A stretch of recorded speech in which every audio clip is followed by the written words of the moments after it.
how to use a gift card on the Target app. So here from the official website, we can see that here's how we can use it. Access our Target account in the Target app, and then we gotta click on Wallet. So click on the Wallet tab. Afterwards, we will select Add within the gift card section, and then we gotta choose Add Gift Card.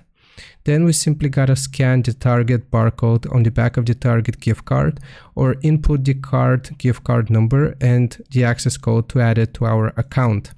On the physical Target gift card, these numbers can be found by gently removing the silver strip on the back of your gift card.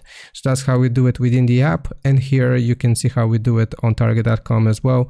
So you gotta access your Target account on the website, navigate to your account name, select gift cards, select save on your gift card or the plus sign, and we just gotta input the gift card number and access code to add it to our account. Again, on the physical gift cards, these numbers can be found by gently removing the silver strip on the back of our gift card. I hope this answers your questions. Leave a like and sub, and I'll see you next time.